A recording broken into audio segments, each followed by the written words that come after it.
ദൈവമക്കൾ ദൈവവചനം പഠിക്കുന്നത് അവരുടെ ജീവിതത്തിലെ ഏറ്റവും ആവശ്യമുള്ളതും ഏറ്റവും സവിശേഷതയുള്ളതുമായ സന്ദർഭമാണ്. നമുക്കറിയാം, നമ്മൾ വിശ്വാസത്തിൽ വന്ന നാൾ മുതൽ തന്നെ വചനം പഠിക്കുന്നു. എത്ര പഠിച്ചാലും തീരാത്തത്ര ആത്മീക സത്യങ്ങൾ ദൈവവചനത്തിൽ ഉൾക്കൊള്ളുന്നു. കാരണം ഓരോ കാലഘട്ടത്തിലും നാം ജീവിച്ചു വരുമ്പോൾ അതത് കാലഘട്ടത്തിൽ വിശ്വസ്തയോടെ ദൈവത്തെ പിൻപറ്റുവാനായിട്ട് മതിയായ ആത്മീക പോഷണം, നമുക്കറിയാം, നമുക്ക് ഫിസിക്കൽ ഹെൽത്ത് ആവശ്യമാണ്, പ്രോട്ടീൻസ്, ന്യൂട്രീഷ്യൻസ് ഒക്കെ ആവശ്യമാണ്, വൈറ്റമിൻസ് ആവശ്യമാണ്. ആത്മീക ജീവിതത്തിലും ഇത് ആവശ്യമാണ്.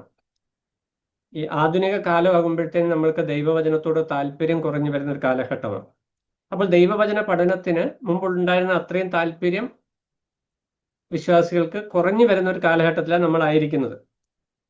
എന്നാൽ ദൈവസേനയിൽ ഇത്രയും പേർക്ക് നമുക്ക് ഒരുമിച്ച് ദൈവസേനയിൽ ഇരിക്കുമ്പോൾ രണ്ട് ഗുണമാണ്. ഒന്ന്, നമ്മുടെ വ്യക്തിപരമായിരിക്കുന്ന ആത്മീക വർധന. രണ്ട്, നമ്മുടെ കുടുംബത്തിൽ അത് മുഖാന്തരം ഉണ്ടാകുന്ന ആത്മീക വർധന. മൂന്ന്, നാം ഉൾപ്പെട്ട് നിൽക്കുന്ന സ്ഥലം സഭയിൽ ഉണ്ടാകുന്ന ആത്മീക വർധന. കാരണം നമ്മൾ ഈ വചനമൊക്കെയും ധ്യാനിക്കുകയും പഠിക്കുകയും നമ്മൾ ആരാധനയ്ക്ക് ചിന്തയായിട്ടും വചന ശുശ്രൂഷയിലും ബൈബിൾ ക്ലാസ്സിലൊക്കെ വിഷയം പ്രസന്റ് ചെയ്യുമ്പോൾ പൊതുവായിരിക്കുന്ന ഒരു പ്രകാശനം അല്ലെങ്കിൽ ആത്മീക വർധന അല്ലെങ്കിൽ കൂടുതൽ വെളിച്ചം ദൈവവചനത്തിൽ ലഭിക്കുവാനായിട്ട് ഇടയത്തീരും. അൾട്ടിമേറ്റ്ലി അത് വിശ്വാസ സമൂഹത്തിന് തന്നെ ഒരനുഗ്രഹമാവും. എല്ലാ ക്ലാസ്സിലും ഞാൻ ഓർപ്പിക്കുന്നത് പോലെ ഈ ഒരു ലക്ഷ്യമാണ് യോഹന്നാൻ താൻ യേശു കർത്താവിന്റെ ജീവചരിത്രം, തൻ്റെ ജീവിതത്തിൽ സംഭവിച്ച വിഷയങ്ങൾ, താൻ ചെയ്ത ശുശ്രൂഷകളൊക്കെ പറഞ്ഞു വരുമ്പോൾ ഇത് വായിക്കുന്ന വ്യക്തികൾക്കും ഇത് വായിച്ചു കൊടുക്കുന്ന വ്യക്തികൾക്കും മതിയായ ആത്മീക പോഷണം അല്ലെങ്കിൽ ആത്മീക വർധനം ഉണ്ടാകണമെന്ന് യോഹന്നാൻ തൻ്റെ ഹൃദയത്തിൽ കുറിക്കൊണ്ടുകൊണ്ടാണ് താൻ എഴുതുന്നത്. ഇത് യോഹന്നാൻ എഴുതിയത് ഞാൻ പറയുന്നത് അതിന് മാനുഷിക വശമാണ്. ദൈവത്തിന്റെ ആത്മാവ് യോഹന്നാനെ കൊണ്ട് ആ നിലയിൽ എഴുതിക്കുന്നത്. കാരണം നാം ഒക്കെയും കർത്താവ് എന്ന തലയോളം, ക്രിസ്തു എന്ന തലയോളം അല്ലെങ്കിൽ കർത്താവിനോട് അനുരൂപരാകത്തക്ക നിലയിൽ ആത്മീക വർധന പ്രാപിക്കണം എന്നതാണ് ഇതിൻ്റെയൊക്കെ ഉദ്ദേശം. നമ്മുടെ വ്യക്തി ജീവിതത്തിലും നമ്മുടെ ശുശ്രൂഷ രംഗത്തും ഈ ഒരു വർധനവ് അല്ലെങ്കിൽ പക്വത, സ്പിരിച്വൽ മെച്യൂരിറ്റി, ആത്മീക പക്വത ഉണ്ടാകണമെന്ന് ദൈവത്തിന്റെ ആത്മാവ് ആഗ്രഹിക്കുന്നു. കഴിഞ്ഞ ക്ലാസ്സിൽ നമ്മൾ യോഹന്നാന്റെ സുവിശേഷം 4-ാം അധ്യായം അതിന്റെ 15 വരെയുള്ള വാക്യങ്ങളാണ് കഴിഞ്ഞ ക്ലാസ്സിൽ നമ്മൾ ചിന്തിച്ചത്. നമ്മൾ അതിനോട് ചേർന്ന് 18 വരെയുള്ള വാക്യങ്ങളൊക്കെ വായിച്ചു. എന്നാൽ പ്രധാനമായും 15-ാം വാക്യത്തിലാണ് നമ്മൾ വന്നു നിന്നത്. അവിടെ കർത്താവ് ശമരിയ സ്ത്രീയോട് സംസാരിക്കുന്ന വിഷയം നിത്യജീവങ്കിലേക്ക് പൊങ്ങി വരുന്ന നീരുറവായി തീരും എന്ന് പറഞ്ഞാൽ ഇവിടെ ജീവജലം എന്ന് കർത്താവ് ഉദ്ദേശിക്കുന്നത് രക്ഷയെക്കുറിച്ച് അല്ലെങ്കിൽ നിത്യജീവനെ കുറിച്ചാണ് എന്നതാണ് നാം പറഞ്ഞു വന്ന വിഷയം. അപ്പൊ യോഹന്നാൻ തൻ്റെ സുവിശേഷം എഴുതി വരുമ്പോൾ യേശുക്രിസ്തുവിന്റെ ദൈവത്വം അല്ലെങ്കിൽ താൻ ദൈവപുത്രനാണ് എന്നുള്ള വിഷയമാണ് ഫോക്കസ് ചെയ്ത് വരുന്നത് എങ്കിലും അതിനോട് ബന്ധപ്പെട്ട് ക്രിസ്തീയ ജീവിതത്തിന്റെ അല്ലെങ്കിൽ കർത്താവിലുള്ള വിശ്വാസത്തിന്റെ വിവിധ തലങ്ങളെ യോഹന്നാൻ കൈകാര്യം ചെയ്തു കൊണ്ടുവരികയാണ്.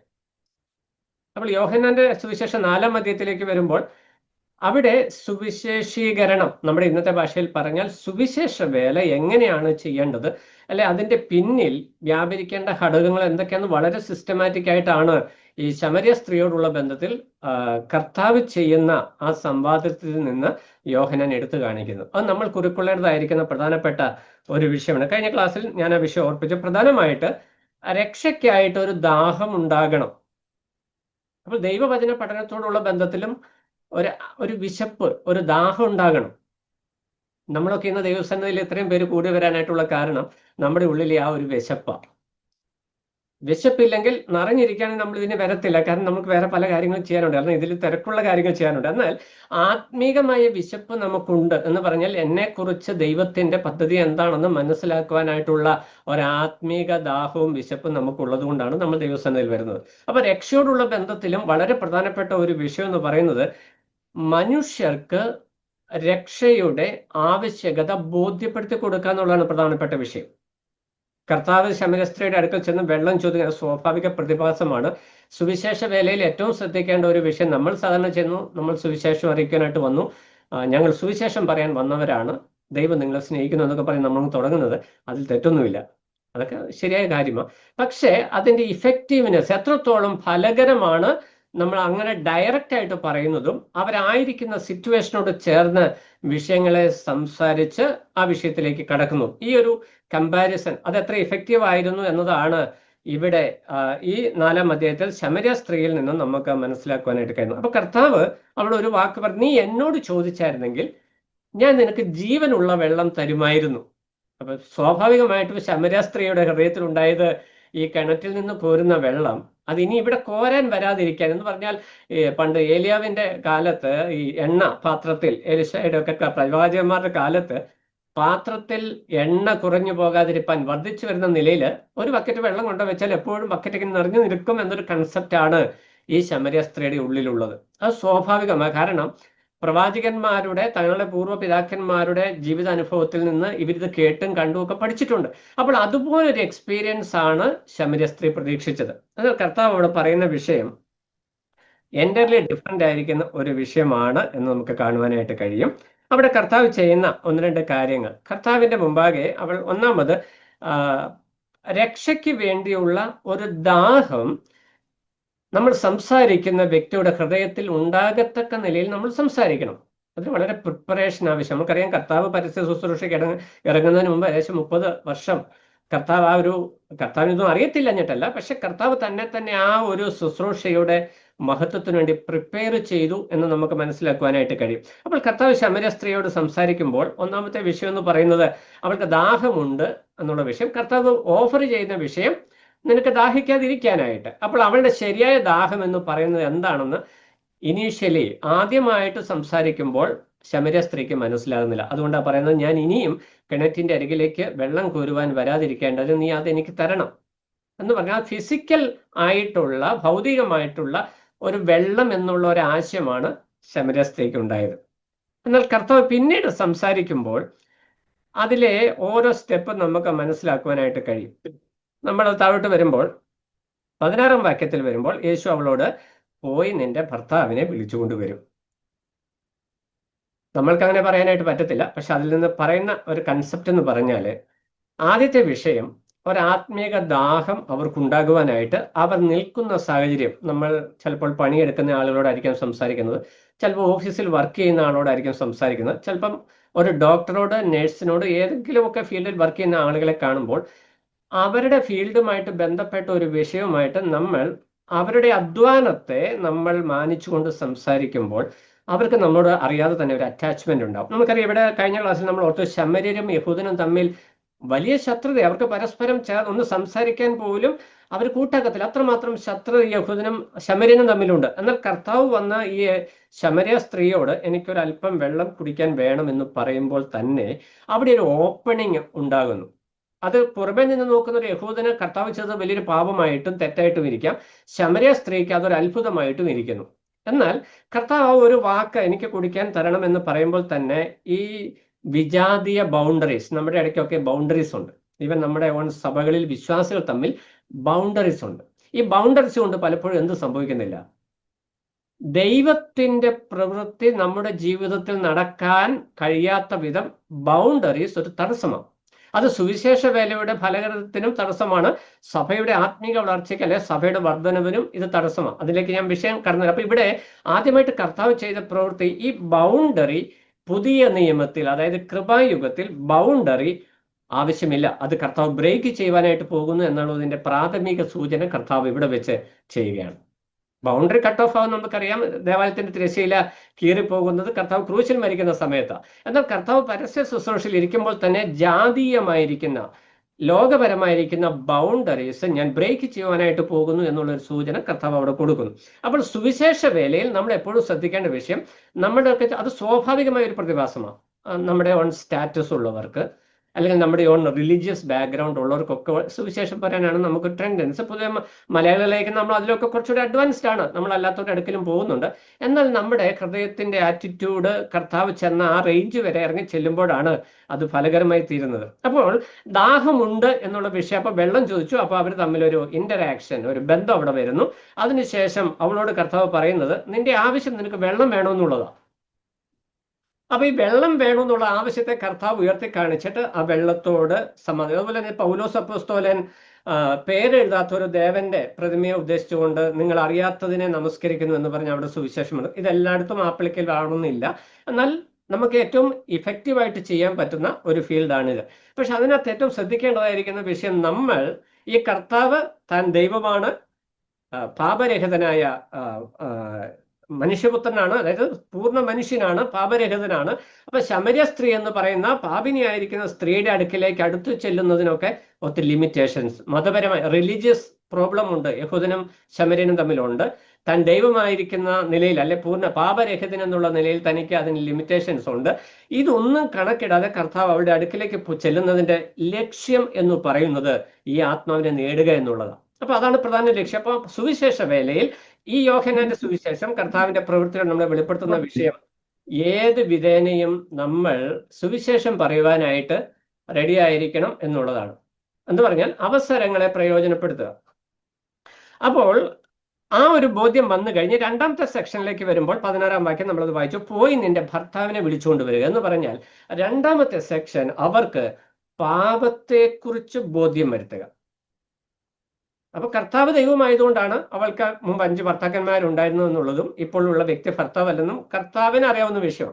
എന്നാൽ നമ്മളെ സംബന്ധിച്ച് നമ്മൾ സുവിശേഷം അറിയിക്കുമ്പോൾ നമ്മൾ പഠിപ്പിക്കുന്ന മനുഷ്യരെല്ലാം പാപിയാണ്, നിങ്ങളും പാപിയാണ്, കള്ളം പറയുന്നു, അത് പറയുന്നു, ഇത് പറയുന്നു എന്നൊക്കെ പറയുന്നു, നമ്മളങ്ങോട്ട് ഒത്തിരി പ്രസംഗം അങ്ങോട്ട് ചെയ്യുക. പക്ഷെ കർത്താവ് വളരെ ഒരു ഡയലോഗ് പോലെ അങ്ങോട്ടും ഇങ്ങോട്ടും അവർ പരസ്പരം സംസാരിച്ചുകൊണ്ട് ആ വിഷയം സംസാരിക്കുമ്പോൾ കർത്താവ് അവൾക്ക് വെളിപ്പെടുത്തി കൊടുക്കുന്ന രണ്ടാമത്തെ വിഷയം, ഒന്ന് രക്ഷയുടെ ആവശ്യകത ബോധ്യപ്പെടുത്തുക, അതാണ് ആദ്യത്തെ വിഷയം. രണ്ടാമത് പാപബോധം ഉണ്ടാകണം. അപ്പൊ നിങ്ങൾ പാപിയാണെന്ന് പറഞ്ഞ് ഭീഷണിപ്പെടുത്തി പാപിയാക്കിയല്ല, ജീവിതത്തിൽ പാപത്തിന്റെ സ്വാധീനത്തെക്കുറിച്ച്, അവരുടെ ജീവിതത്തിൽ ഉണ്ടാകുന്ന തിന്മയെക്കുറിച്ച്, അവരുടെ ജീവിതത്തിൽ ഉണ്ടാകുന്ന പ്രശ്നങ്ങളെക്കുറിച്ച് നമ്മൾ മനസ്സിലാക്കണം. മനസ്സിലാക്കി സംസാരിക്കുമ്പോൾ അവർ നമ്മളോട് കൂടുതലായിട്ട് അടുത്ത് വരും. സുവിശേഷ വേലയിലായിരിക്കുന്നവർ ഇതൊക്കെ ചെയ്യുന്നവരാണ്, അതുകൊണ്ട് അത് ഒത്തിരി വിഷയമുണ്ട്. എന്നാൽ കർത്താവ് അത് വളരെ ഇഫക്റ്റീവായിട്ട് ചെയ്തു എന്നുള്ളതാണ്. അപ്പോൾ അവിടെ കർത്താവ് പറയുന്ന വിഷയം എന്ന് പറഞ്ഞാൽ ശമര്യക്കാരിക്ക് തൻ്റെ ജീവിതത്തിലെ പാപത്തെക്കുറിച്ച് കർത്താവുമായിട്ട് സംസാരിച്ചപ്പോൾ ബോധമുണ്ടായി, പാപബോധമുണ്ടായി. അപ്പം രണ്ട് കാര്യം നമുക്ക് ചെയ്ത്, ഈ കർത്താവ് എനിക്ക് ദാഹിക്കാൻ വെള്ളം വേണം, എനിക്ക് ഇങ്ങോട്ട് വരാതിരിക്കാൻ വേണ്ടി എനിക്ക് ജീവജലം തരണം എന്ന് പറയുമ്പോൾ നമ്മുടെ ഇന്നത്തെ ഭാഷയിൽ പറഞ്ഞ ഉടനെ കൈ കൂപ്പി പിടിച്ച് എൻ്റെ പാപങ്ങൾ ക്ഷമിക്കണമേ എന്ന് പറഞ്ഞെങ്കിൽ ഏറ്റു പറഞ്ഞ് പ്രാർത്ഥിച്ചോളാൻ പറയാമായിരുന്നു. അത് നമ്മുടെ ഇന്നത്തെ ഭാഷയിൽ ഞാനങ്ങ് പറഞ്ഞതാ, നമുക്ക് കാര്യങ്ങൾ എളുപ്പം മനസ്സിലാകാൻ. എന്നാൽ കർത്താവ് അങ്ങനെയല്ല അവിടെ പറയുന്നത്. അവൾ ഏറ്റു പറയണമെങ്കിൽ, അല്ലെങ്കിൽ ഈ ജീവജലം അവൾ പ്രാപിക്കണമെങ്കിൽ അവൾക്ക് അടിസ്ഥാനപരമായിട്ട് ഉണ്ടാകേണ്ട വിഷയം പാപബോധം, പാപത്തിന്റെ ഗൗരവം, പാപത്തിന്റെ ഭയാനകത, അത് അവൾക്ക് തന്നെ ബോധ്യപ്പെടണം. അപ്പൊ നമ്മൾ സുവിശേഷം പറയുമ്പോഴും നമ്മൾ പലപ്പോഴും ഏറ്റു പറയിപ്പിക്കാനാണ് നമ്മൾ തത്രപ്പെടുന്നത്, അല്ലെങ്കിൽ തിടുക്കം കാട്ടുന്നത്. അത് പലപ്പോഴും ഗുണത്തേക്കാളേറെ ദോഷമുണ്ട്. അത് ഞാൻ രക്ഷിക്കപ്പെട്ടു എന്ന തെറ്റിദ്ധാരണയിൽ പലരും ജീവിക്കുവാനായിട്ട് ഇടയായിത്തീരുന്നു. അതൊരിക്കലും പാടില്ല. ഈ വ്യക്തികൾക്ക് നമ്മൾ ചെയ്യേണ്ട വിഷയം, ഈ പാപത്തെക്കുറിച്ച് ആരാ ബോധ്യപ്പെടുത്തുക? പരിശുദ്ധാത്മാവ്. അപ്പൊ നമ്മൾ സുവിശേഷം പറയുമ്പോൾ നമ്മൾ പറയുന്ന വാക്കിലൂടെ അവർക്ക് അവർ പാപിയാണെന്നുള്ള ബോധ്യം സ്വയമേവ ഉണ്ടാകണം. അതിനുവേണ്ടി ഒരു ഡയറക്ഷൻ മാത്രമാണ് നമ്മൾ ചെയ്യേണ്ടതായിരിക്കുന്നത്. കർത്താവ് അത്രേ ചെയ്തു. കർത്താവ് പറഞ്ഞു, നീ നിന്റെ ഭർത്താവിനെ വിളിച്ചുകൊണ്ട് വരാൻ പറഞ്ഞു. അവൾ ഉടനെ പറഞ്ഞു, എനിക്ക് ഭർത്താവില്ല. അവളുള്ള കാര്യം എന്തുകൊണ്ട് അങ്ങനെ പറയാൻ കാരണം, ഈ യഹൂദനായിരിക്കുന്ന കർത്താവ് വളരെ ഓപ്പണായിട്ട് ഹൃദ്യമായിട്ട് ശമര്യക്കാരിയായിരിക്കുന്ന സ്ത്രീയോട് സംസാരിച്ചപ്പോൾ അവളുടെ ഹൃദയത്തിൽ ഇദ്ദേഹം ഒരു വിശ്വസിക്കാൻ കൊള്ളാവുന്ന, എന്ന് പറഞ്ഞാൽ ജാതീയമായ അതിർവരമ്പുകൾക്ക് അതീതമായി ഉന്നതമായ കാഴ്ചപ്പാടുള്ള ഒരു പ്രവാചകനാണ് എന്നുള്ള ചിന്ത അവൾക്കുണ്ടായി. ആ വാക്ക് അവൾ താഴെ പറയുന്നുണ്ട്, നീ ഒരു പ്രവാചകൻ എന്ന് ഞാൻ മനസ്സിലാക്കി. അത് കേവലം ഈ അവളുടെ പൂർവ്വകാലാവസ്ഥ പറഞ്ഞുകൊണ്ട് സംഭവിച്ചതല്ല. ആ കർത്താവ് ചെയ്ത ആദ്യ പ്രവൃത്തി, യഹൂദനും ശമര്യനും എന്നുള്ള ആ ബൗണ്ടറി കർത്താവ് ബ്രേക്ക് ചെയ്തിട്ട് അവളുടെ ഒരിക്കലും ഒരു യഹൂദൻ ശമര്യന്റെ അടുക്കിലോട്ട് അങ്ങനെ ചെല്ലില്ല. അതാണ് ശമര്യക്കാരെ അത്ഭുതപ്പെടുവാനായിട്ടുള്ള കാരണം. അത് ബ്രേക്ക് ചെയ്തപ്പോൾ തന്നെ ഇവൾക്ക് ഒരു കാര്യം മനസ്സിലായി, എൻ്റെ മുമ്പിൽ നിൽക്കുന്ന മനുഷ്യൻ ഒരു സ്വാഭാവിക മനുഷ്യനല്ല. രണ്ടാമതായിട്ട് നിന്റെ ഭർത്താവിനെ വിളിച്ചു കൊണ്ടുവരാൻ പറഞ്ഞപ്പോൾ അവൾ പറയുന്ന മറുപടി, എനിക്ക് ഭർത്താവില്ല. അത്രയും ഓപ്പൺ ആയിട്ട് ആ സ്ത്രീ സംസാരിക്കുവാനായിട്ടുള്ള കാരണം ഈ ഹൃദ്യമായിരിക്കുന്ന ഒരു അറ്റാച്ച്മെന്റ്. സുവിശേഷ വേല ഫലകരമായി തീരണമെങ്കിൽ ഏറ്റവും പ്രധാനപ്പെട്ട ഒരു വിഷയം ഇതാണ്, നമ്മൾ സംസാരിക്കുന്ന വ്യക്തികളുമായിട്ട് നമുക്ക് ഹൃദയപരമായിരിക്കുന്ന ഒരു ബന്ധം ഉണ്ടാകണം. ഇന്ന് ഒത്തിരി സുവിശേഷ പ്രവർത്തനമുണ്ട്, ഒത്തിരി കൺവെൻഷൻസ് ഉണ്ട്, ഒത്തിരി ക്യാമ്പ്സ് ഉണ്ട്. പക്ഷെ ആളുകൾ രക്ഷിക്കപ്പെട്ട സഭയോട് വരാത്തതിന് കാരണം എന്താ? ഈ ഒരു അറ്റാച്ച്മെന്റ്. എന്ന് പറഞ്ഞാൽ അവർക്ക് നമ്മളെ വിശ്വസിക്കാനായിട്ട് പറ്റുന്നില്ലെന്നാണ് നമ്മുടെ ഏറ്റവും ലളിതമായ ഭാഷയിലുള്ള പ്രയോഗം. ഒരു കാലത്ത്, അത് ആദ്യ നൂറ്റാണ്ടിൽ, 1-ാം നൂറ്റാണ്ടിലും 2-ാം നൂറ്റാണ്ടിലും ഒക്കെ, അതായത് നമ്മുടെ വിശ്വാസ തലമുറയുടെ നൂറ്റാണ്ടാണ് ഞാൻ പറയുന്നത്. അപ്പം വേർപാട് വേർപെട്ട ദൈവമക്കൾ, പെന്തക്കോസ്ത്, ബ്രദറൻ, ബാപ്റ്റിസ്റ്റ് ഒക്കെ, ഇങ്ങനെ പ്രൊട്ടസ്റ്റന്റ് സഭാവിഭാഗങ്ങളൊക്കെ പ്രവർത്തനം ആരംഭിച്ച കാലങ്ങളിൽ ഭയങ്കരമായിട്ട് ആളുകൾ സഭയിലേക്ക് വന്നു. എന്നാൽ എന്ത് സംഭവിച്ചു? കുറച്ച് കഴിഞ്ഞപ്പോൾ കട്ടായി. ഇന്നത്തെ ഒരു സിസ്റ്റം എന്ന് പറഞ്ഞാൽ ആളുകൾ ഇങ്ങോട്ട് വരുന്നില്ല, ഇവിടെയുള്ളവർ പുറത്തേക്ക് പോകുന്ന ഒരു സിറ്റുവേഷനിലേക്ക്. അതിനെന്താ കാരണം? ഈ ബൗണ്ടറീസ്.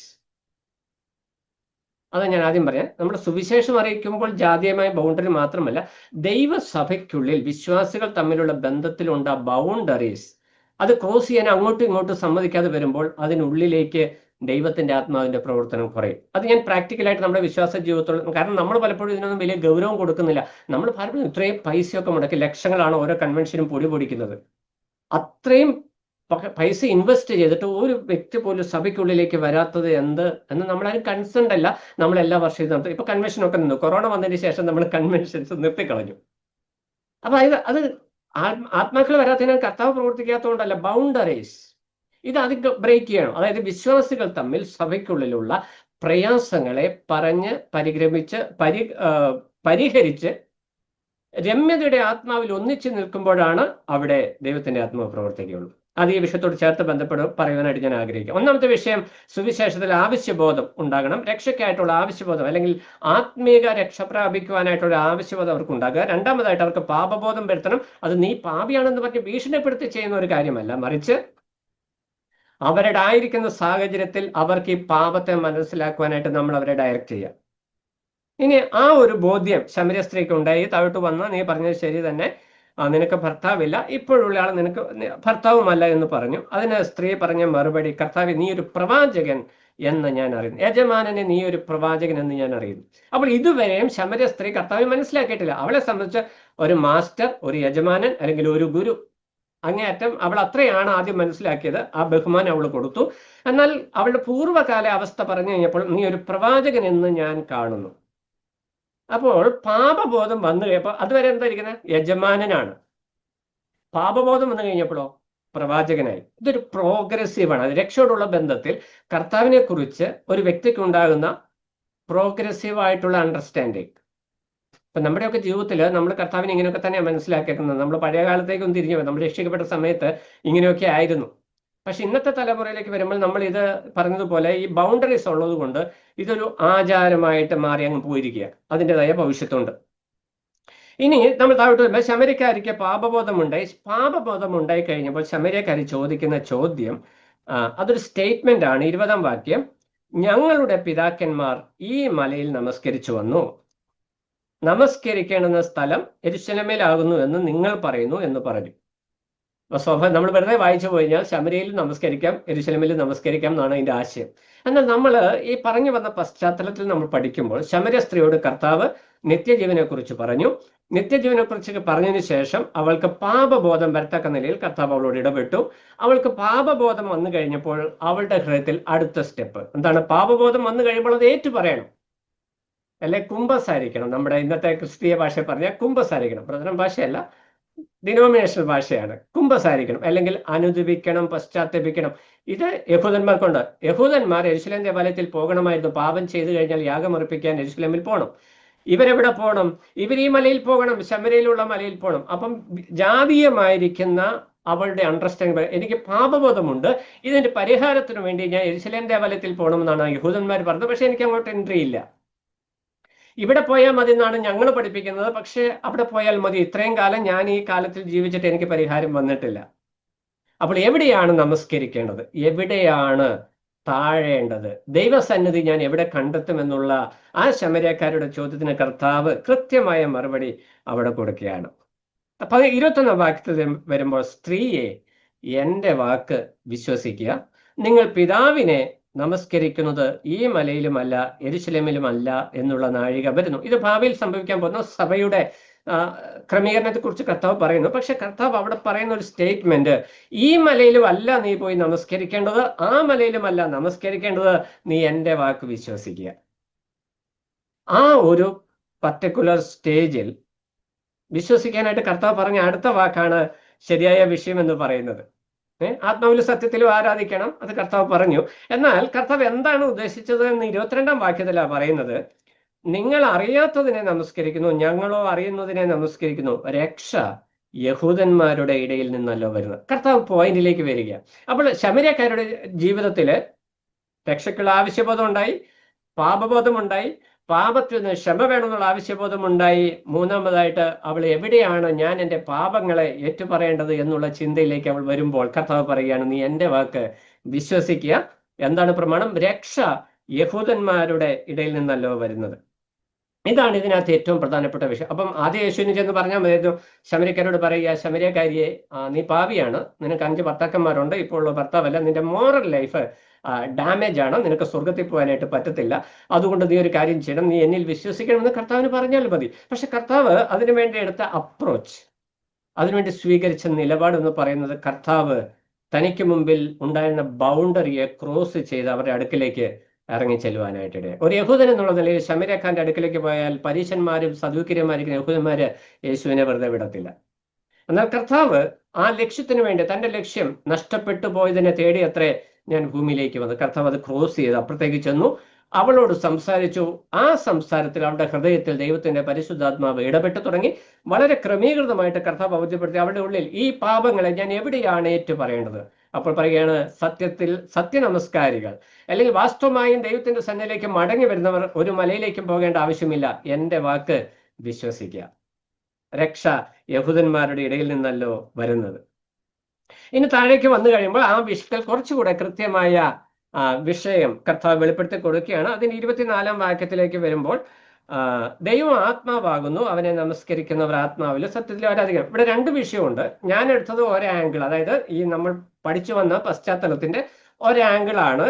നമുക്ക് പാപബോധം ഉണ്ടായി കഴിയുമ്പോൾ നാം ചെല്ലേണ്ടത് ഈ മലയിലും, അതായത് മതസംവിധാനങ്ങൾ ഒരുക്കി വെച്ചിരിക്കുന്ന ഈ മലയിലും ആ മലയിലുമല്ല.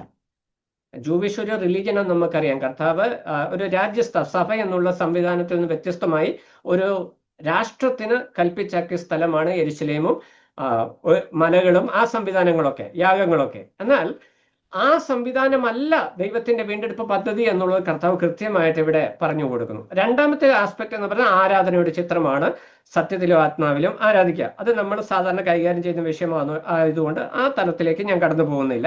എന്നാൽ കർത്താവ് അവിടെ പറഞ്ഞു വരുന്ന വിഷയം 25-ാം വാക്യം. 25-ാം വാക്യത്തിലേക്ക് വരുമ്പോൾ ഇവർ തമ്മിലുള്ള സംസാരത്തിന്റെ ആദ്യ സ്റ്റെപ്പ് അവിടെ കവറാകുകയാണ്.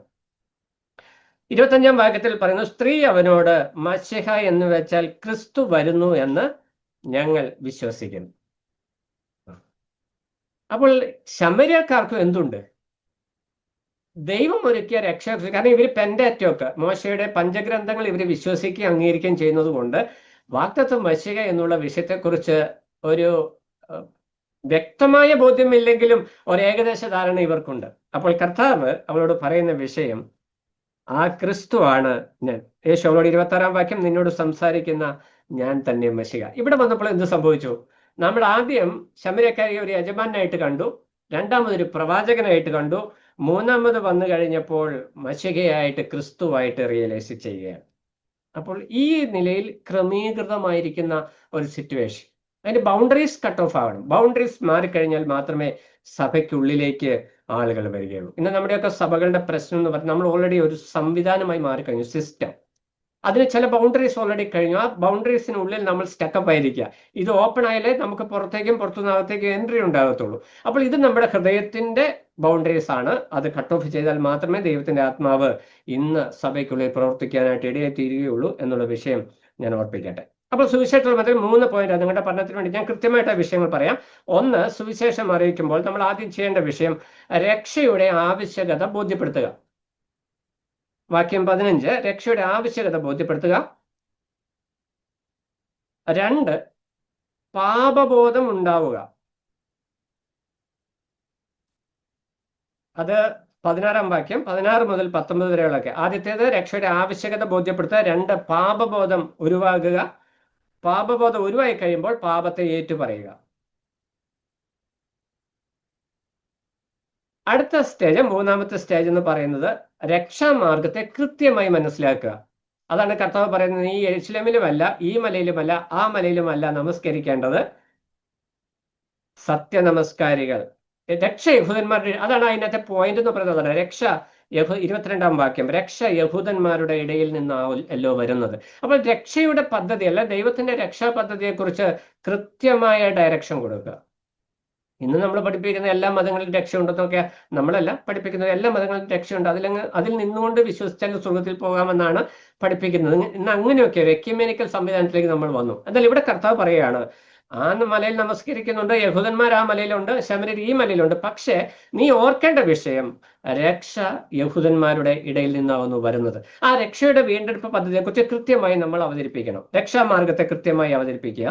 മൂന്നാമതായിട്ട് യേശു ക്രിസ്തു ആരാണെന്ന് വ്യക്തമായി മനസ്സിലാക്കുക. അതാണ് ക്രിസ്തു ആണ് എന്നുള്ള വിഷയം. 26-ാം വാക്യം.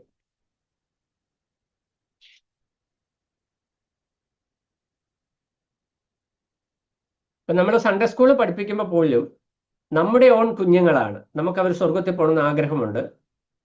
അത് നല്ലതാണ്, ആഗ്രഹം വേണം, അതിനെക്കുറിച്ച് ഭാരം വേണം, ആത്മഭാരം വേണം. പക്ഷേ നമ്മൾ അവരെ കർത്താവ് ചെയ്തതുപോലെ മാത്രമേ രക്ഷയിലേക്ക് നയിക്കാവൂ. ഒരിക്കലും നീ പാപിയാണ് എന്ന് പറഞ്ഞ്, പാപത്തിനെ കുറിച്ച് ദൃഷ്ടാന്തം പറഞ്ഞ്, പാപിയാണെന്ന് പറഞ്ഞ് അവരെ പാപത്തെ ഭയപ്പെടുത്തി സ്വർഗത്തിലേക്ക് കൊണ്ടുവരാനായിട്ട് നമ്മൾ ശ്രമിക്കരുത്. കാരണം എന്ന് പറഞ്ഞാൽ കുഞ്ഞു മനസ്സിൽ നമ്മൾ പറയുന്ന വാക്കുകൾ അത് സന്തോഷമായിട്ട് പതിയും, സങ്കടമായിട്ട് പതിയും, ഭീഷണിയായിട്ട് പതിയും.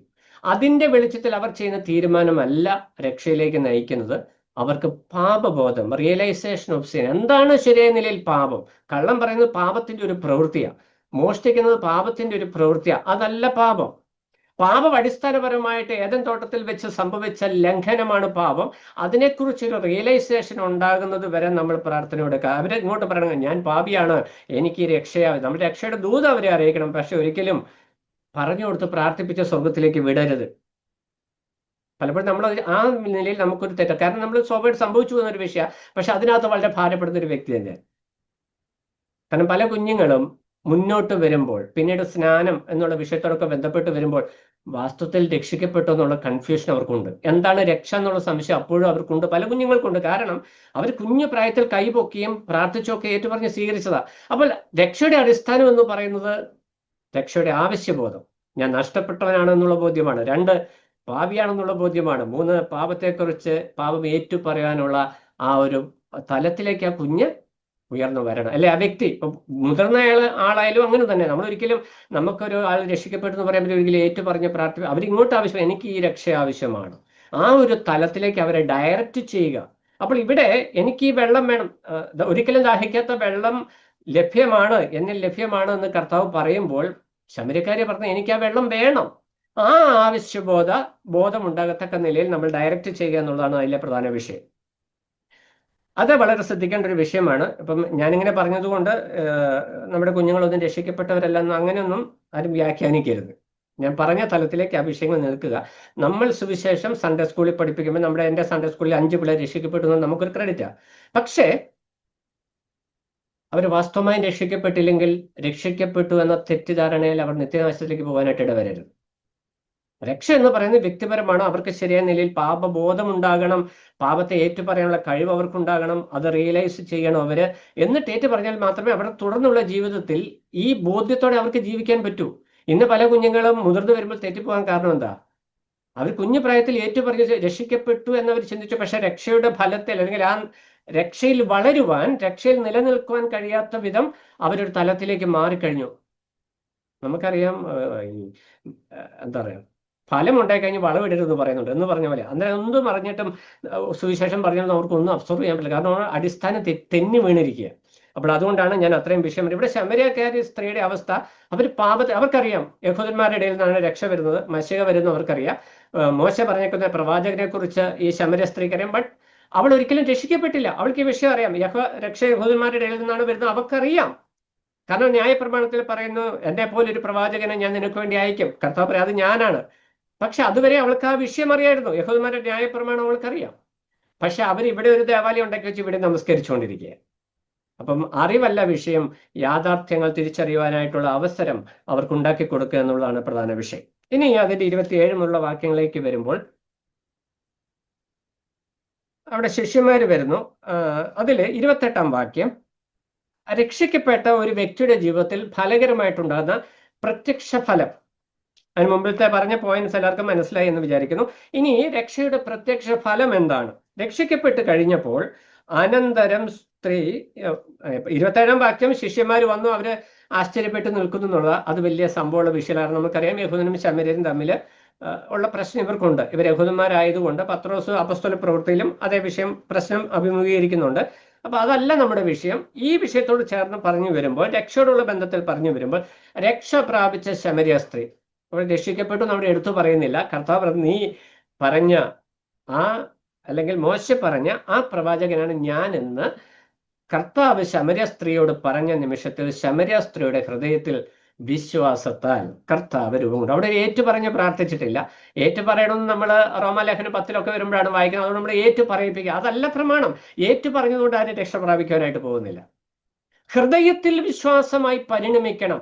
ആ പരിണമിച്ച് കഴിയുമ്പോൾ ഉണ്ടാകുന്ന ഏറ്റുപറച്ചിലിനാണ് സാക്ഷ്യം എന്ന് പറയുന്നത്. അത് ഞാൻ ആണ്ടതിൽ എഴുന്നേറ്റ് പറഞ്ഞ സാക്ഷ്യമല്ല, ഞായറാഴ്ച എഴുന്നേറ്റ് പറയുന്ന ദൈവം നല്ലവനും വിശ്വസ്തനും ആ സാക്ഷ്യമല്ല. ഇവിടെ പറയുന്ന സാക്ഷ്യം നമ്മൾ 28-ാം വാക്യത്തിൽ വായിക്കുന്നു. അനന്തരം സ്ത്രീ പാത്രം വെച്ചിട്ട് പട്ടണത്തിൽ ചെന്നു. 3 പ്രത്യേക വാക്കുകൾ അവിടെയുണ്ട്. സ്ത്രീ പാത്രം വെച്ചിട്ട് പട്ടണത്തിൽ ചെന്ന് ജനങ്ങളോട് പറഞ്ഞു.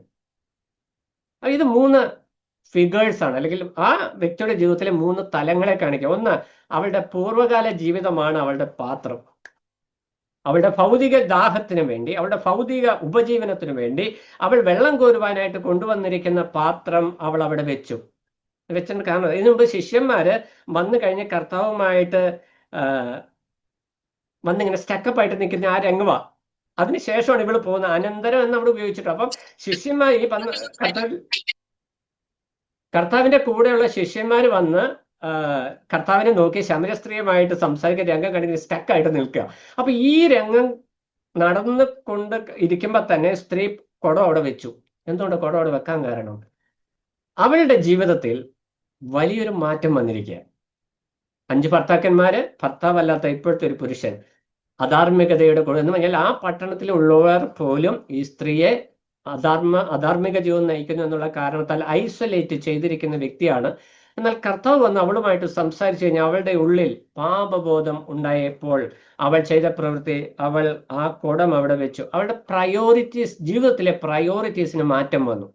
അതിന് 2 നിലയിൽ ഞാൻ ഈ ആലങ്കാരിക വ്യാഖ്യാനം ഉപയോഗിക്കുന്നത്. ഞാൻ അവിടെ പറയാൻ ഉദ്ദേശിക്കുന്ന വിഷയം ഇങ്ങനെ വേണേൽ പറയാം, അവളുടെ പൂർവ്വകാല ജീവിതത്തെ അവിടെ വെച്ചിട്ട് പോയെന്ന് വേണേൽ പറയാം. പക്ഷെ അതിനുള്ള സാഹചര്യം അവിടെ ഇല്ല. പക്ഷെ ഞാൻ ഉദ്ദേശിക്കുന്നത് അവളുടെ ജീവിതത്തിലെ പ്രയോറിറ്റി, അവൾ വെള്ളം കോരുവാൻ, വീട്ടിലേക്ക് വെള്ളം കോരുവാനായിട്ട് വന്ന അവൾ ആ കുടം അവിടെ വെച്ചു. എന്നിട്ട് അവൾ പട്ടണത്തിലേക്ക് പോയി. അവളുടെ വ്യക്തിപരമായ ജീവിതത്തിൽ കർത്താവ് ചെയ്ത പ്രവൃത്തിയെ അവൾ രഹസ്യമാക്കി വെക്കാതെ അപ്പോൾ തന്നെ പട്ടണത്തിലേക്ക് പോയി. ഒരു വ്യക്തിയുടെ ജീവിതത്തിൽ വാസ്തവമായും രക്ഷ ഉണ്ടായെങ്കിൽ ഉണ്ടാകുന്ന ആദ്യത്തെ റിഫ്ലക്ഷൻ, പ്രതിഫലനം എന്ന് പറയുന്നത് ഈ ഒരു സാക്ഷ്യപ്പെടുത്തലാണ്. ഇതിനെ ഏറ്റുപറയുക എന്ന് പറയുന്നത്. എന്താ അവൾ ഏറ്റു പറഞ്ഞത്? അവൾ പട്ടണത്തിൽ ചെന്നു. അവള് കിണറ്റിൻകരയിൽ ആരുമില്ല, യേശുവും അവൾ മാത്രമേ ഉള്ളൂ. എന്നാൽ അവൾ പട്ടണത്തിലേക്ക് ചെന്നു. എന്താ ലക്ഷ്യം? എൻ്റെ ജീവിതത്തിൽ ഞാൻ അധാർമിക ജീവിതം നയിച്ചപ്പോൾ ആരും എന്നെക്കുറിച്ച് കൺസേൺഡ് ആയിരുന്നില്ല. എനിക്ക് വിശ്വാസമുണ്ട്, എൻ്റെ മതപരമായ വിശ്വാസം, എനിക്ക് സ്വർഗത്തിൽ പോകണം ആഗ്രഹമുണ്ട്, അതിനുവേണ്ടി ഞാൻ ആ മലയിൽ ഈ മലയിൽ നമസ്കരിക്കുന്നുണ്ട്. പക്ഷെ എന്നെ ആരും ഉൾപ്പെടുത്തിയിരുന്നില്ല. പക്ഷെ അതുകൊണ്ട് ഇപ്പൊ എന്ത് സംഭവിച്ചിരിക്കുക? എൻ്റെ ജീവിതത്തിൽ ഇപ്പോൾ ഒരു മാറ്റം വന്നു. എന്താ? ഞാൻ പാപത്തിന്റെ വഴികളെ വിട്ടുകളഞ്ഞു. എൻ്റെ പാപം എൻ്റെ കർത്താവിനോട് ക്ഷമിച്ചത് കൊണ്ട് പട്ടണത്തിലുള്ളവർ അതറിയണം. ഇന്ന് നമ്മുടെയൊക്കെ പ്രശ്നം എന്താ? ഞാൻ വിശ്വാസി എന്ന് ഒരു കാരണവശാലും മറ്റുള്ളവർ അറിയരുത് എന്നുള്ള ഒരു തീരുമാനത്തിലേക്ക് നമ്മൾ ഇന്നത്തെ കാലത്ത് എത്തിയിരിക്കുക. പക്ഷെ ശമര്യക്കാരി സ്ത്രീ അത്രയും പറയാം, ശമര്യ സ്ത്രീ അത്രയും പാപം, അത് അന്നത്തെ കൾച്ചർ. നോ, ഏത് ലോകത്തിൽ ഏത് നൂറ്റാണ്ടിൽ ജീവിച്ചാലും നമ്മൾ മനസ്സിലാക്കുന്ന വിഷയം, രക്ഷ പ്രാപിച്ച വ്യക്തികൾ അവരുടെ വിശ്വാസത്തെ അവർ ഏറ്റുപറയും. നമ്മൾ സുവിശേഷ വ്യക്തിപരമായിട്ട് നമ്മൾ ഏറ്റുപറയുന്നു. പക്ഷെ ഇവിടെ കർത്താവിന്റെ അടുക്കലല്ല അവൾ ഒന്നും പറഞ്ഞില്ല. കർത്താവ് അവളോട് പറഞ്ഞു, നീ എന്നോട് സംസാരിക്കുന്ന ഞാൻ തന്നെയാണ് വാഗ്ദത്തം മിശിഹ എന്ന് പറഞ്ഞപ്പോൾ അവളുടെ ഹൃദയത്തിൽ അവൾ അത് പൂർണ്ണമായി ഉൾക്കൊണ്ട് കർത്താവിനോട്, കർത്താവ് നീ മിശിഹയാണ്, ഞാൻ അംഗീകരിക്കുന്നു ഒന്നും അവൾ പറഞ്ഞില്ല. അവൾ നേരെ പട്ടണത്തിലോട്ട് ചെന്നിട്ട് ജനങ്ങളോട് പറഞ്ഞു, ഞാൻ ചെയ്തതൊക്കെയും എന്നോട് പറഞ്ഞ ഒരു മനുഷ്യനെ വന്ന് കാണുമി. സുവിശേഷം രക്ഷിക്കപ്പെട്ട ഒരു വ്യക്തി ആദ്യമായിട്ട് ഡയറക്റ്റ് ചെയ്യുന്ന തന്നെ നിത്യനരകത്തിൽ നിന്ന് വിടുവിച്ച ആ കർത്താവിങ്കിലേക്ക് ആളുകളെ നയിക്കുക എന്നുള്ളത്. നമ്മളൊക്കെ സുവിശേഷം അറിയിക്കുന്നവരാ. പക്ഷെ സുവിശേഷത്തിൽ നമുക്കുള്ള ഭാരം, ഈ ഭാരം ഉണ്ടാകാതിരിക്കാൻ കാരണം എന്നറിയോ? ഇപ്പം ഇന്നാളുകളിൽ ഞാനത് പ്രാക്ടിക്കലായിട്ട് പറയാം. നമ്മളൊക്കെ ഇന്ന് ജീവിക്കുന്ന സൊസൈറ്റി, നമ്മളൊക്കെ സ്ഥലം സഭയിൽ വിവിധ ഗ്രൂപ്പുകളായിരിക്കാം, വിവിധ സ്ഥലം സഭയിൽ നമ്മൾ ഉൾപ്പെട്ട് നിൽക്കുമ്പോൾ, നമ്മൾ അതിനകത്ത് നിൽക്കുമ്പോൾ നമ്മൾ തന്നെ വളരെ കഷ്ടപ്പെട്ട് അതിനുള്ളിൽ നിൽക്കുന്നത്. അപ്പൊ ഇതിനകത്തേക്ക് മറ്റൊരാളെ കൊണ്ടുവരാൻ നമുക്ക് ഭയങ്കര പ്രയാസമാണ്. എങ്ങനെ കൊണ്ടുവരും എന്നൊരു കൺഫ്യൂഷൻ. ഞാൻ വളരെ പ്രാക്ടിക്കലായിട്ടാണ് പറയുന്നത് കേട്ടോ. എന്തുകൊണ്ട് അങ്ങനെ സംഭവിക്കുന്നത്? എനിക്ക് നിൽക്കാൻ പറ്റുന്നില്ല, പിന്നെ ഞാൻ മറ്റൊരാളെ എങ്ങനെ ഇതിനകത്തോട്ട് കൊണ്ടുവരും? പ്രശ്നം എന്താണെന്ന് അറിയാം? ഞാൻ മുമ്പ് പറഞ്ഞ ബൗണ്ടറീസ്. നമ്മുടെ സഭയ്ക്കുള്ളിൽ നാം അറിയാതെ ഒരു ബൗണ്ടറി ഉണ്ടാക്കി വെച്ചിട്ട് സഹോദരന്മാർ തമ്മിലും സഹോദരിമാർ തമ്മിലും വിശ്വാസികളുടെ ഇടയിലും പക, വിദ്വേഷം, പിണക്കം എന്നുള്ള ജഡത്തിന്റെ പ്രവൃത്തികൾ വന്ന് മതിലുകളായി നിൽക്കുമ്പോൾ ദൈവത്തിന്റെ പരിശുദ്ധാത്മാവ് ഇതിനകത്തോട്ട് ഒന്നും ചെയ്യാനായിട്ട്, പുറത്തുനിന്ന് ഇതിനകത്തേക്ക് നോക്കുന്ന വ്യക്തിക്ക് പ്രത്യേകിച്ച് ഒരു ആത്മീയ സന്തോഷം കാണുവാനായിട്ട് പറ്റത്തില്ല. അപ്പോൾ ഇവിടെ ഈ ശമര്യ സ്ത്രീ, ഇവളുടെ ജീവിതത്തിൽ അവൾ മറ്റൊന്നും നോക്കിയില്ല. എന്റെ പാപം ക്ഷമിച്ച കർത്താവിനെ ശമര്യർ അറിയണം. കാരണം ആരാ?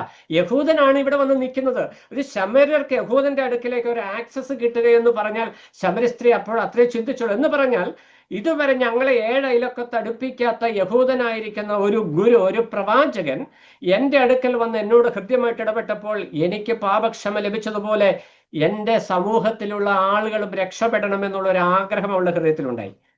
അതിനുവേണ്ടി അവൾ ചെയ്ത സാക്ഷ്യം എന്താ? അവൾ നിങ്ങൾ വന്ന് നല്ലൊരു ഗുരുവിനെ കാണുമെന്നല്ല പറഞ്ഞു. അവൾ പറഞ്ഞത്, എൻ്റെ ജീവിതത്തിൽ ഞാൻ പൂർവ്വകാലത്ത് ചെയ്ത സകല പാപങ്ങളെയും എനിക്ക് ബോധ്യപ്പെടുത്തി തന്ന അവനെ, ആ മനുഷ്യനെ വന്ന് കാണുവീൻ. അതുകൊണ്ടാണ്. ഏതുകൊണ്ട്? ഈ ശമര്യ സ്ത്രീ ആരാണെന്ന് ശമര്യർക്കറിയാം. ആ ശമര്യർക്കറിയാവുന്നത് കൊണ്ട് അവളുടെ ജീവിതത്തിലുണ്ടായ മാറ്റവും അവരെ പെട്ടെന്ന് സ്വാധീനിച്ചു. നമ്മൾ ഏതൊക്കെ ദേശത്തായിരിക്കുന്നുവോ ആ സ്ഥലത്തൊക്കെയും സ്ഥലം സഭകളൊക്കെയും ആദ്യകാലങ്ങളിൽ വിശ്വാസികൾ ചേർന്ന് വന്നത് ആ സ്ഥലം സഭയിലെ ആദ്യകാല വിശ്വാസികളുടെ സ്നേഹവും ഐക്യതയും അവർ തമ്മിലുള്ള ഒത്തൊരുമയും അവർക്കിടയിലുള്ള ദൈവപ്രവൃത്തിയും കണ്ടുകൊണ്ടാണ്. ഇന്ന് ആ ദൈവപ്രവൃത്തി അന്യം വന്നു പോയതുകൊണ്ട് ഇതിനകത്തേക്ക് നോക്കിയാൽ പ്രത്യേകിച്ചൊന്നും കാണാനില്ലാത്ത അവസ്ഥയായി. അതിന് നമ്മളെല്ലാവരും വ്യക്തിപരമായിട്ട് നമ്മൾ ഓരോരുത്തരും റെസ്പോൺസിബിൾ. കാരണം നമ്മുടെ ജീവിതത്തിൽ നമുക്ക് ലഭിച്ച രക്ഷയുടെ മഹത്വം നമ്മൾ പലപ്പോഴും വിട്ടുപോകുന്നു എന്നുള്ളതാണ് അതിന് കാരണം. അപ്പോൾ രക്ഷയുടെ സാക്ഷ്യം എന്നുള്ളതാണ് ഈ സെക്ഷനിൽ നമ്മൾ കൊടുക്കുന്ന ഹെഡിങ്. അതിൻ്റെ 42 വരെയുള്ള വാക്യങ്ങൾ മൊത്തം രക്ഷയും സാക്ഷ്യവും എന്നുള്ള വിഷയമാണ്. 27 വാക്യം മുതൽ 42 വാക്യം വരെ രക്ഷയും സാക്ഷ്യവും. അതിൽ ഒന്നാമത്തെ പോയിന്റ് രക്ഷയുടെ സന്തോഷത്താൽ വഹിക്കുന്ന സാക്ഷ്യം. അതാണ് ഞാൻ ഇത്രനേരം പറയാം. ശമര്യ സ്ത്രീ തന്റെ പാവം അങ്ങ് ക്ഷമിക്കപ്പെട്ട് കിട്ടിയപ്പോഴത്തേനും അവൾ കുടം അവിടെ വെച്ചിട്ടുള്ള ഒറ്റ ഓട്ടോ ടൗണിലേക്ക്. അവൾ വേറൊന്നും നോക്കിയില്ല. തന്നെ ജനങ്ങൾ എങ്ങനെ കാണുന്നു, തന്നെ ജനങ്ങൾ എങ്ങനെ കൈകാര്യം ചെയ്യും, താൻ പറയുന്ന വാക്കുകൾ ജനം എങ്ങനെ വിശ്വസിക്കും, ഇതൊന്നും അവൾക്കൊരു വിഷയമായിരുന്നില്ല. അവൾ ചെന്നിട്ട് ഒരു മണിക്കൂർ പ്രസംഗമൊന്നും പ്രസംഗിച്ചില്ല. അവൾ ഒറ്റ വാക്ക് പറഞ്ഞു, ഞാൻ ചെയ്തതൊക്കെയും എനിക്ക് ബോധ്യപ്പെടുത്തി തന്ന ആ മനുഷ്യനെ നിങ്ങൾ വന്ന് കാണുമേ. അവിടെ ദൈവത്തിന്റെ ആത്മാവ് ഒരു പ്രത്യേക വാക്ക്, എന്നിട്ട് അവൾ ഒരു വാക്കൂടെ പറയുന്നുണ്ട്, അവൻ പക്ഷേ ക്രിസ്തു ആയിരിക്കുമോ. അപ്പൊ ഈ വാക്യം വായിക്കുമ്പോൾ നമുക്ക് ബ്രദർ മേളി പറഞ്ഞില്ലേ അവൾ വിശ്വസിച്ചു. അപ്പൊ ഇവിടെ നമ്മൾ മനസ്സിലാക്കേണ്ട വിഷയം, ശമര്യ സ്ത്രീ ചെന്ന് ഇവരോട് ജനത്തോട് സംവാദിക്കുകയാണ്. അപ്പൊ അവൻ ക്രിസ്തു ആയിരിക്കുമോ എന്നുള്ളൊരു ക്വസ്റ്റ്യൻ മാർക്ക് അവർക്ക് ഇട്ട് കൊടുക്കുക. അല്ലാണ്ട് ശമര്യ സ്ത്രീയുടെ ഹൃദയത്തിൽ ആ വിഷയമില്ല. അങ്ങനെ ഒരു പ്രശ്നം ശമര്യ സ്ത്രീക്കില്ല. അവൾക്ക് പൂർണ്ണ ബോധ്യം വന്നിട്ടുണ്ട് ഈ യേശുവാണ് ക്രിസ്തു എന്നുള്ള കാര്യം. പക്ഷെ ജനത്തോട് പറയുകയാണ് അവൻ വാസ്തവത്തിൽ ക്രിസ്തു ആയിരിക്കുമോ എന്ന് ചോദിക്കുമ്പോൾ അവർ പട്ടണത്തിൽ നിന്ന് പുറപ്പെട്ട് അവന്റെ അടുക്കൽ വന്നു. ജനം പുറപ്പെട്ട് അവന്റെ അടുക്കലേക്ക് വന്നു. അതിനുശേഷം വേറൊരു വിഷയമാണ് പറഞ്ഞു വരുന്നത്. ശിഷ്യന്മാരുമായിട്ട് ബന്ധപ്പെട്ട ഒരു വിഷയം അവിടെ പറഞ്ഞു വരുന്നു. എന്നാൽ 39 വാക്യത്തിലേക്ക് വരുമ്പോഴാണ് അതിന്റെ കണ്ടിന്യൂവേഷൻ. ആ വിഷയം നമ്മൾ പിന്നീട് നോക്കും. അപ്പോൾ ഇവിടെ 39 വാക്യത്തിലേക്ക് വരുമ്പോൾ ഒന്നാമത്തെ വിഷയം നമ്മൾ കണ്ടത് രക്ഷയുടെ സന്തോഷത്താലല്ല സാക്ഷ്യം. അതാണ് ഒന്നാമത്തെ പോയിന്റ്. നമ്മൾ സാക്ഷ്യം രക്ഷയുടെ സന്തോഷ നിമിത്തം, രക്ഷിക്കപ്പെട്ടതിന്റെ സന്തോഷം. അത് നമ്മുടെ ജീവിതത്തിൽ ഉണ്ടായിട്ടുണ്ട്. നമ്മൾ രക്ഷിക്കപ്പെട്ട സമയത്ത് അത് ഏത് പ്രായത്തിലും ആയിക്കോട്ടെ, നമ്മൾ യേശു കർത്താവിനെ രക്ഷിതാവായി സ്വീകരിച്ചപ്പോൾ ഒരാളോടെങ്കിലും ഈ കർത്താവിനെ കുറിച്ച് പറയണം എന്നൊരു ആത്മാർത്ഥമായ ആഗ്രഹം നമ്മുടെ ഹൃദയത്തിൽ ഉണ്ടായിട്ടുണ്ട്. അത് നമ്മൾ ചെയ്തിട്ടുണ്ട്. അത് ആവശ്യമായിരിക്കുന്ന, അത് ദൈവത്തിന്റെ ആത്മാവ് അപ്പോൾ ചെയ്യുന്ന ഒരു വിഷയമാണ്. അതാണ് രക്ഷയാലുള്ള സന്തോഷം. 4-ാം അധ്യായം 27 മുതൽ 36 വരെയുള്ള വാക്യങ്ങൾ അത് പറയുന്നു. 39 വാക്യം മുതൽ നമ്മൾ വായിക്കുമ്പോൾ 39 മുതൽ 42 വരെ. 39 വാക്യത്തിൽ നമ്മൾ വായിക്കുന്നത്, ഞാൻ ചെയ്തതൊക്കെയും അവൻ എന്നോട് പറഞ്ഞു എന്ന സ്ത്രീ സാക്ഷ്യം പറഞ്ഞ വാക്കു നിമിത്തം ആ പട്ടണത്തിലെ പല ശമര്യരും അവനിൽ വിശ്വസിച്ചു. അപ്പൊ ആ ഒരു വാക്ക്, ഇപ്പൊ വിശ്വാസത്തിന്റെ പല തലങ്ങൾ, എല്ലാ വിശ്വാസവും രക്ഷിക്കുന്ന വിശ്വാസമല്ല എന്നുള്ള കാര്യം ഞാൻ തുറന്നു പറയട്ടെ. അതാണ് ഈ യോഹന്നാൻ ഈ 4-ാം അധ്യായത്തിൽ നമ്മൾക്ക് മുമ്പിൽ അവതരിപ്പിച്ചു തരുന്ന വിഷയം. ഈ എല്ലാ വിശ്വാസവും എല്ലാ അംഗീകാരവും രക്ഷയല്ലെന്നുള്ളതാണ്. അപ്പോൾ ഇവിടെ ശമര്യ സ്ത്രീ പറയുന്ന വിഷയം, അവൾ പറഞ്ഞപ്പോൾ ഒരു ഇനീഷ്യൽ ആയിട്ടുള്ള ഒരു ഫെയ്ത്ത്, ഒരു പ്രൈമറി ആയിട്ടുള്ള ഒരു വിശ്വാസം ഈ കർത്താവിനോടുള്ള ബന്ധത്തിൽ ശമര്യത്തുണ്ട്. എന്ന് പറഞ്ഞാൽ അവർക്കൊരു വീണ്ടെടുപ്പ് സാധ്യമാകുന്നു എന്നൊരു ഇനീഷ്യൽ ബോധ്യം അവർക്കുണ്ടായി. പക്ഷെ ക്രിസ്തു ആയിരിക്കും, അവൾ കൺഫേം ആയിട്ട് പറഞ്ഞില്ല അവരോട്, നിങ്ങൾ വന്ന് കാണുമീൻ എന്ന് പറഞ്ഞതുപോലെ അന്ത്രയോസ് പറഞ്ഞു, അത് നമ്മൾ ഓൾറെഡി കണ്ടതാണ്, വന്ന് കാണുമീൻ. അപ്പോൾ ശമര്യ സ്ത്രീ അവിടെ ചെന്ന് പറഞ്ഞു, പക്ഷെ ക്രിസ്തു ആയിരിക്കുമോ? അത് ആ അന്ത്രയോസ് പറഞ്ഞ അതേ വിഷയം തന്നെയാണ്. എന്ന് പറഞ്ഞാൽ നിങ്ങൾ വന്ന് കാണുമീൻ, അവൻ വാസ്തവത്തിൽ ക്രിസ്തു ആണോ എന്ന് നോക്കുവീൻ. അവൾ പറഞ്ഞ സാക്ഷ്യ നിമിത്തം, കർത്താവിനെ കുറിച്ചുള്ള സാക്ഷ്യ നിമിത്തം പലരും കർത്താവിൽ വിശ്വസിച്ചു. ഇനി അതിന്റെ വിശദീകരണമാണ് താഴോട്ട് വരുന്നത്. ഇനി 40-ാം വാക്യത്തിൽ വരുമ്പോൾ, അങ്ങനെ ശമര്യർ അവന്റെ അടുക്കൽ വന്ന് തങ്ങളോടുകൂടെ പാർക്കേണം എന്ന് അവരോട് അപേക്ഷിച്ചു. ഈ രക്ഷയുടെ സ്വീകാര്യത്തിന്റെ ഒരു പ്രത്യക്ഷ ഫലം എന്ന് പറയുന്നത്, ഒന്ന്, അവർ വിശ്വസിച്ചപ്പോൾ അവർ കർത്താവിന്റെ അടുക്കൽ, ഈ ശമര്യ സ്ത്രീ പറഞ്ഞ വാക്കായിട്ട് അവർ നേരെ കർത്താവിന്റെ അടുക്കിലേക്ക് വന്നു. സങ്കീർത്തനത്തിൽ നമ്മൾ വായിക്കുന്നുണ്ട്, രക്ഷയ്ക്കായി കാക്ഷിക്കുന്നവനെ ഞാൻ അതിലാക്കും. അപ്പൊ നമ്മുടെ ഹൃദയത്തിൽ വാസ്തവമായും ആത്മരക്ഷയ്ക്ക് വേണ്ടി ഒരു വാഞ്ച, ഒരു താല്പര്യം കിടക്കുന്നുവെങ്കിൽ, ഈ ദൈവത്തിന്റെ വചനം അല്ലെങ്കിൽ സുവിശേഷം നമ്മൾ കേൾക്കുമ്പോൾ, വീണ്ടെടുപ്പിനെ കുറിച്ച് നമ്മൾ കേൾക്കുമ്പോൾ, നമ്മൾ അറിയാതെ അതിലേക്ക് ഡയറക്റ്റ് ചെയ്യപ്പെടും. അങ്ങനെ ചെയ്യപ്പെടുമ്പോൾ അവിടെ രണ്ട് കാര്യങ്ങൾ സംഭവിക്കും. ഒന്ന്, അവനിൽ വിശ്വസിച്ചു.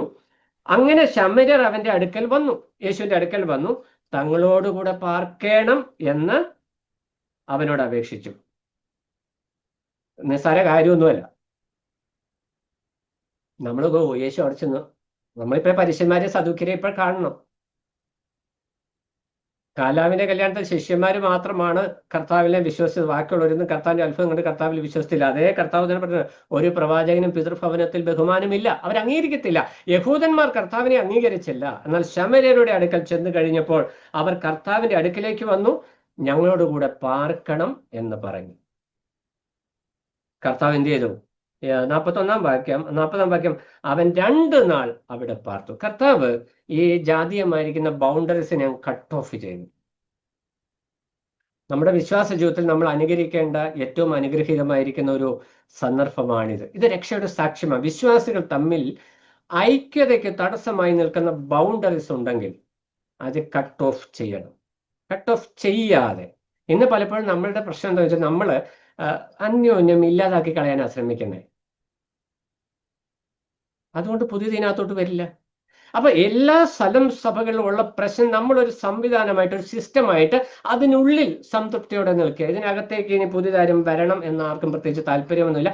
പിന്നെ വേല നമ്മൾ ചെയ്യുന്നത് എന്തിനു വേണ്ടിയാ? കർത്താവ് കൊടുത്ത നിയോഗമാണ്, ഞങ്ങൾ ഇത്ര ദിവസം വേല ചെയ്യുന്ന റിപ്പോർട്ട്.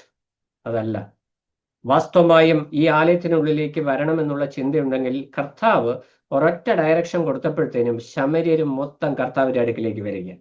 പലരും വിശ്വസിച്ചു. എന്നിട്ട് പറഞ്ഞു, 2 നാൾ കർത്താവ് അവിടെ പാർത്തു. 41-ാം വാക്യം, ഏറ്റവും അധികം പേർ അവനെ വിശ്വസിക്കുവാനായിട്ട് ഇടയായി തീർന്നു. അപ്പൊ സ്വാഭാവികമായിട്ടും ഇവരുടെ ഉള്ളിൽ, അതായത് കർത്താവ് 2 നാൾ അവരുടെ ഇടയിൽ ജീവിച്ചു കഴിഞ്ഞപ്പോൾ ഏറ്റവും അധികം പേർ അവന്റെ വചനം കേട്ടു വിശ്വസിച്ചു. കർത്താവിന്റെ വചനം കേട്ട് വിശ്വസിക്കുന്നവർക്കാണ് രക്ഷ എന്നുള്ള ഒറ്റ വാക്കിൽ. നമ്മൾ സുവിശേഷം പറയുന്നത് ശരിയാണ്, പക്ഷെ ശമര്യക്കാർ എന്തേ പറഞ്ഞുള്ളൂ? അവൻ ക്രിസ്തു ആണോ എന്ന് നിങ്ങളൊന്ന് വന്ന് നോക്കി, എൻ്റെ ജീവിതത്തെ അവൻ മാറ്റിമറിച്ചു. എൻ്റെ ജീവിതത്തിലെ പാപത്തിന്റെ ബന്ധനങ്ങൾ മാറി ഞാനൊരു ദൈവവൈതലായി, നിങ്ങൾ അവന്റെ അടുക്കലേക്ക് ഒന്ന് വന്ന് നോക്കുവിനെന്ന് പറഞ്ഞു. അങ്ങനെ പറഞ്ഞു കഴിഞ്ഞപ്പോൾ ശമര്യർ വന്ന് അവനെ അവരുടെ ഇടയിൽ കൈക്കൊണ്ടു, അവന് ഇടം കൊടുത്തു, കിടക്കാൻ സ്ഥലം കൊടുത്തു, അവന്റെ വാക്ക് കേട്ടു. എന്നിട്ട് അവര് പറയുന്ന വാക്കെന്താ? ഇനി ഞങ്ങൾ നിന്റെ വാക്കുകൊണ്ടല്ല, ഞങ്ങൾ തന്നെ കേൾക്കുകയും ഞങ്ങൾ സാക്ഷാൽ ലോകരക്ഷിതാവ് എന്ന് അറിയുകയും ചെയ്തു. അപ്പൊ ഒരു വ്യക്തി, ഒരു ഇൻഡിവിജ്വൽ, ഒരു സ്ത്രീ, പട്ടണത്തിലെ ഏറ്റവും ഒറ്റപ്പെട്ടു പോയ ഒരു സ്ത്രീ ഒരു പട്ടണത്തിൽ ചെന്ന് കർത്താവിനെ കുറിച്ച് പറഞ്ഞു കഴിഞ്ഞപ്പോൾ അവിടെ ഉണ്ടായ മാറ്റം അവർ പറയുന്നു, ഇനി നിന്റെ വാക്കുകൊണ്ടല്ല, ഞങ്ങൾ ക്രിസ്തുവിനെ വിശ്വസിക്കുന്നത് ഞങ്ങൾ അവനെ അറിഞ്ഞു. എങ്ങനെ അറിഞ്ഞു? കർത്താവിന്റെ അടുക്കലേക്ക് അവർ വന്നു, അവർ കർത്താവിന്റെ അടുക്കലേക്ക് ചെന്നു. ഇന്ന് കൃപായുഗത്തിൽ നാം വിശ്വസിച്ചിരിക്കുമ്പോൾ, സഭായ കാലയളവിൽ നാം ജീവിക്കുമ്പോൾ, നമ്മളുടെ കൂടെ കർത്താവ് വസിക്കുന്ന സ്ഥലം സഭയിലാണ്. ഓരോ പ്രാദേശിക സഭയിലുമാണ്, വിശ്വാസികളിലാണ്, സഭയിലാണ്. ഞാൻ സഭ എന്നുള്ള പശ്ചാത്തലത്തിൽ പറഞ്ഞതാണ്. നമ്മിലാണ്, നാമാണല്ലോ സഭ എന്ന് പറയുന്നത്. നമ്മുടെ കൂട്ടം, നാം ഓരോരുത്തരും ചേർന്ന് വരുമ്പോഴാണ് സഭ. നമ്മൾ ഓരോരുത്തരും കർത്താവിന്റെ മന്ദിരം, കൊരിന്തലേഖനത്തിൽ നിങ്ങൾ ദൈവത്തിന്റെ മന്ദിരമാകുന്നു. അപ്പോൾ ഈ സാക്ഷ്യം വ്യക്തിപരമായിട്ട് സമൂഹത്തിലേക്ക് ചെല്ലുമ്പോൾ അത് സഭയ്ക്കുള്ളിലേക്ക് ഡയറക്റ്റ് ചെയ്യപ്പെടും. നീ എൻ്റെ കൂടെ വന്ന് താമസിക്കണം എന്ന് പറയുവാനായിട്ട് ഇടയായിത്തീരും. അപ്പൊ ഈ ശമര്യ സ്ത്രീയും കർത്താവും തമ്മിലുള്ള ബന്ധത്തിൽ ഒരു 3 പോയിന്റ് പ്രായോഗിക ലെസൺസ് പറഞ്ഞ് അത് നിങ്ങൾക്ക് പഠനത്തിൽ പ്രയോജനപ്പെടുവാനായിട്ട് അതുകൂടെ പറഞ്ഞ് ഇന്നത്തെ ക്ലാസ് അവസാനിപ്പിക്കാം. ബാക്കി സെക്ഷൻ നമ്മൾ അടുത്ത ക്ലാസ്സിൽ നോക്കുന്നതാണ്. ശമര്യക്കാരിയും കർത്താവും തമ്മിലുള്ള സംസാരത്തിൽ നമുക്ക് ലഭിക്കുന്ന പ്രാക്ടിക്കൽ ലെസൺസ്.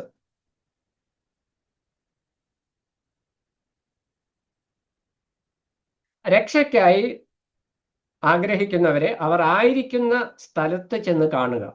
അത് ഞാൻ ഓൾറെഡി ആദ്യം പറഞ്ഞതാണ്, ഞാൻ പോയിന്റ് ആയിട്ട് പറയാണ്. രക്ഷയ്ക്കായിട്ട്, അതായത് നമ്മൾ സുവിശേഷം അറിയിക്കുവാനായിട്ട് ആളുകളായിരിക്കുന്ന സ്ഥാനത്തേക്ക് ഇറങ്ങിച്ചെല്ലണം.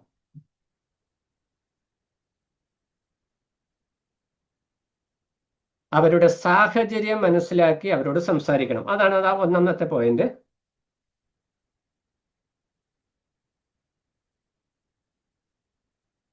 രണ്ടാമത്തെ പോയിന്റ്,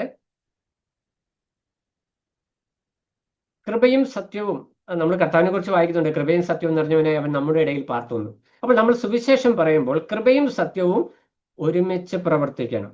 കൃപയും സത്യവും. എന്താണ് കൃപയും സത്യവും?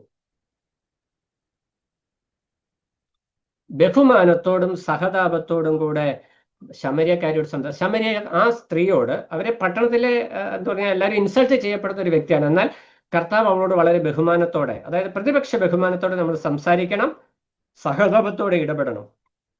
സത്യം എന്ന് പറയുന്നത് അവളുടെ പൂർവകാല പാപാവസ്ഥയെ കർത്താവ് കണ്ടില്ല എന്ന് വെച്ചില്ല.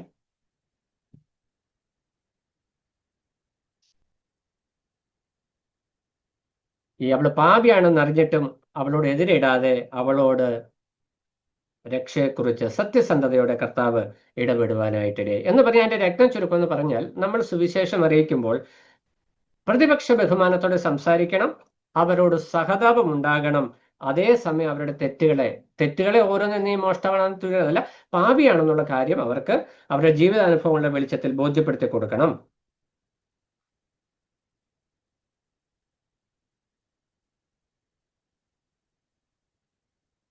മൂന്നാമത്തെ വിഷയം,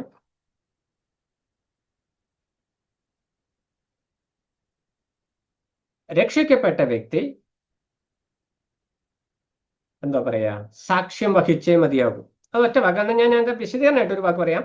സമൂഹത്തിൽ ഇവിടെ തഴയപ്പെട്ടവളാണ്, എന്നാൽ ആ സ്ഥാനത്ത് നിന്നും സുവിശേഷത്തിന്റെ വക്താവായി അവൾ വരിക. അതാണ് രക്ഷയുടെ മഹത്വം എന്ന് പറയുന്നത്. അവളുടെ സൊസൈറ്റിയിൽ അവൾ ആരുമല്ല, അവൾ ഐസൊലേറ്റഡ് ആയിട്ട് ഒറ്റപ്പെട്ടു പോയ ഒരു വ്യക്തിയാണ് ശമര്യക്കാരി. പക്ഷേ ആ പട്ടണത്തിലെ ആദ്യത്തെ സുവിശേഷകയായിട്ട് ആ വ്യക്തി വന്നു, ശമര്യ സ്ത്രീ. ബൈബിളില് ആദ്യത്തെ, അല്ലെ പുതിയ നിയമത്തിലെ ആദ്യത്തെ സുവിശേഷ പ്രവർത്തകയാണ് ശമര്യ സ്ത്രീ എന്ന് നമുക്ക് പറയാം. അപ്പോൾ നമ്മുടെ ജീവിതത്തിൽ അതിന്റെ പ്രാക്ടിക്കൽ ലെസൺ എന്ന് പറഞ്ഞാൽ കർത്താവുമായി നമുക്കുള്ള വ്യക്തിപരമായ അനുഭവം. അതായത് ശമര്യ കർത്താവിനെ എത്രത്തോളം സ്നേഹിച്ചു എന്നുള്ളതാണ്, അല്ലെ എത്രത്തോളം ബോധ്യത്തിൽ വന്നു എന്നുള്ളതാണ് അവളുടെ സാക്ഷ്യം വെളിപ്പെടുത്തുന്നത്. കർത്താവ് പറഞ്ഞിട്ടുണ്ട്, ഏറെ ക്ഷമിച്ചു കിട്ടിയവൻ ഏറെ സ്നേഹിക്കും. അപ്പൊ ശമര്യ സ്ത്രീയുടെ ജീവിതത്തിൽ നമ്മൾ വലിയ പാപികളൊന്നും അല്ലായിരുന്നു. നമ്മൾ വിശ്വാസ കുടുംബത്തിലൊക്കെ ജനിച്ചു വളർന്നത്, അതുകൊണ്ട് നമ്മൾ വലിയ തെറ്റുകാരൊന്നുമല്ല. പക്ഷെ നമ്മൾ പാപികളാണ്. ആ പാപാവസ്ഥയുടെ ഗൗരവം നമ്മൾ മനസ്സിലാക്കി കഴിഞ്ഞിരുന്നു എങ്കിൽ സുവിശേഷം അറിയിക്കുന്നതിൽ നമ്മൾ കുറച്ചും കൂടെ ഉത്സാഹികളാണ്. അതാണ് ഞാൻ പറഞ്ഞു വന്നതിന്റെ രക്തം ചുരുക്കം. അപ്പോൾ ഇവിടെ കർത്താവ് ഈ ശമര്യ സ്ത്രീയുമായിട്ടുള്ള സംസാരത്തിൽ യോഹന്നാൻ നമുക്ക് കാണിച്ചു തന്ന ഏറ്റവും പ്രധാനപ്പെട്ട വിഷയം ഇതാ.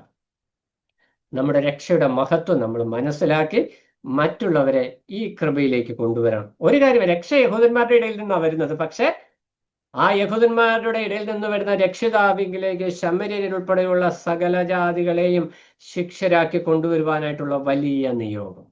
ആ നിയോഗം നമ്മൾ ഏറ്റെടുക്കുമ്പോൾ അടിസ്ഥാനപരമായിട്ട് നമ്മുടെ പേഴ്സണൽ എക്സ്പീരിയൻസ്, രക്ഷയെക്കുറിച്ചുള്ള നമ്മുടെ പേഴ്സണൽ വ്യക്തിപരമായ അനുഭവം, രക്ഷയിൽ നാം എത്രത്തോളം അനുഭവമുള്ളവരാണ്.